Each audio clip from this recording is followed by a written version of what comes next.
L'ISFAR, c'est l'Institut des sciences de la forêt tempérée qui est situé à Ripon, qui est en pleine campagne, en fait, une municipalité là, à peu près 50 km au nord-est de Gatineau.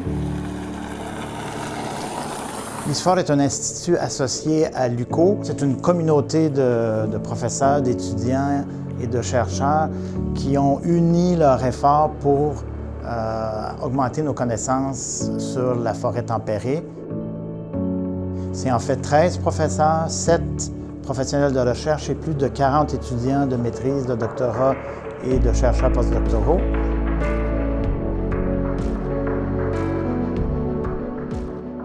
Mon nom est Christian Messier, je suis professeur en écologie forestière et directeur scientifique de l'ISFAR. Nos recherches s'orientent autour de 3 axes. Un premier axe, donc la connaissance au niveau du fonctionnement de l'arbre et la connaissance au niveau du fonctionnement des écosystèmes forestiers.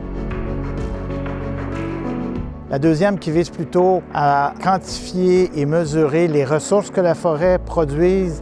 Et là, on ne parle pas seulement de bois, mais on parle de carbone, de qualité de l'eau, de quantité de l'eau, de faune et de produits ligneux et non ligneux. Et le dernier volet qui vise à essayer d'améliorer la façon qu'on gère les forêts, la gouvernance et la façon qu'on aménage les forêts face à tous les nouveaux défis, dont les changements globaux.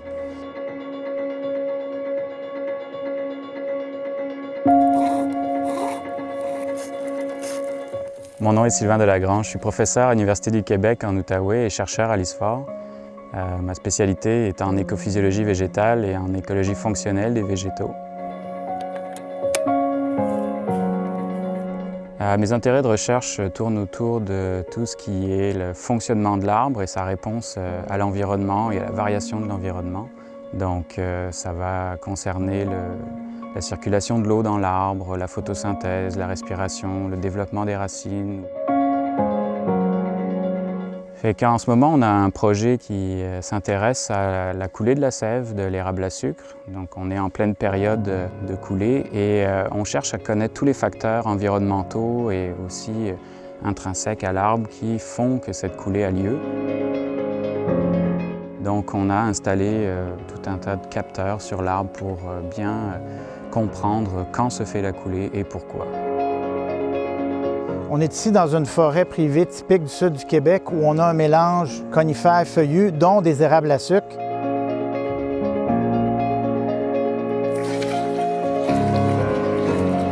Je m'intéresse aussi à la production d'eau d'érable chez l'érable à sucre. Donc, quels sont les facteurs écophysiologiques qui influencent la quantité et la qualité de l'eau d'érable?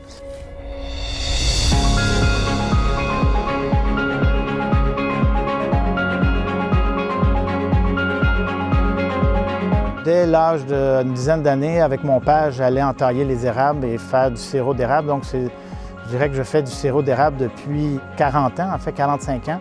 Donc, quand j'ai eu la capacité, la première chose que j'ai fait, c'était de m'acheter une forêt avec des érables, construire une cabane à sucre et continuer la tradition de produire le meilleur sirop d'érable au monde.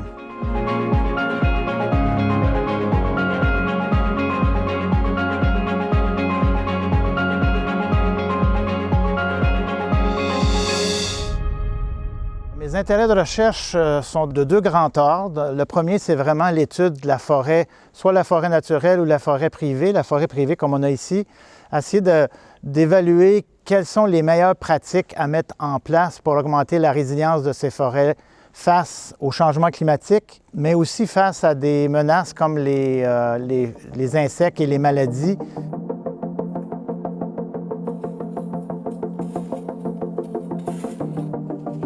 Bonjour, je m'appelle Serge Lavoie, je suis originaire du Saguenay.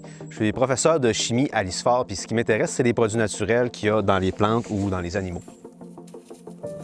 Mes intérêts de recherche, c'est la chimie des produits naturels. Il faut comprendre que nous, les humains, on communique en parlant ou en utilisant l'écriture. Les plantes, elles n'ont pas ce moyen-là. Et pour communiquer, elles utilisent des molécules, de petites molécules. Moi, ce qui m'intéresse dans ça, c'est de connaître leur structure et leur fonction. Un de mes projets de recherche concerne la gomme de sapin. À la surface de l'écorce, il y a des cloques qui contiennent la gomme et cette gomme-là est un mélange de molécules uniques qui servent à se défendre contre des insectes qui pourraient envahir l'écorce ou la perforer. Je vais la prélever directement dans la cloque, puis après, je vais la mettre dans un petit contenant pour l'amener au laboratoire. Et puis là, on va faire des études par chromatographie liquide et spectrométrie de masse. Donc, dans ce genre de projet-là, on essaye de déterminer c'est quoi la vulnérabilité de ces forêts-là et de mettre en place des approches qui vont diminuer la vulnérabilité, augmenter la résilience et s'assurer que ces forêts-là vont perdurer pour les générations futures.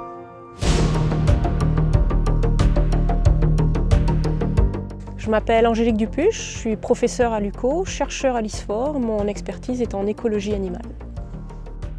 Mes projets de recherche visent à déterminer les facteurs qui influencent l'abondance et la répartition spatiale des populations et communautés animales, le plus souvent dans des écosystèmes perturbés par les activités humaines. Une des questions auxquelles on cherche à répondre, c'est déterminer les facteurs qui attirent les chevreuils dans certains peuplements et pas dans d'autres. Et parmi ces facteurs-là, on retrouve l'épaisseur de neige qui peut limiter la locomotion des cerfs, la quantité de semis et de régénération forestière en fait, qui sert de nourriture aux chevreuils ou encore le risque de prédation potentiel par le coyote. Afin d'évaluer la qualité de l'habitat, on utilise des mangeoires artificiels de ce type qui sont des bacs dans lesquels on retrouve des tubes de plastique et du granulé pour chevreuil. L'idée ici est de compliquer l'accès à la nourriture, au granulé, le chevreuil doit fouiller au milieu des tubes. Cette approche-là repose sur l'idée que le chevreuil va s'alimenter dans le bac, tant et en autant qu'il a un bénéfice à s'y alimenter. Mais si c'est plus facile de trouver la nourriture à côté, il arrêtera de s'alimenter dans le bac. Basé sur ce principe-là, on peut en déduire que la quantité de nourriture, de granulés qui reste dans le bac, reflète la qualité de l'habitat perçu localement. En plus de ces bacs, on utilise également des caméras de chasse qui nous permettent d'identifier l'espèce qui est venue s'alimenter dans le mangeoire et ça nous permet également de caractériser le comportement d'alimentation de l'animal qui est venu s'alimenter. Et par ailleurs, ça nous permet aussi de quantifier l'utilisation d'un peuplement forestier. On utilise également ces caméras pour quantifier l'utilisation des peuplements par les cerfs. C'est-à-dire que le nombre de photos enregistrées par une caméra nous renseigne sur l'intensité d'utilisation d'un peuplement par cette espèce-là.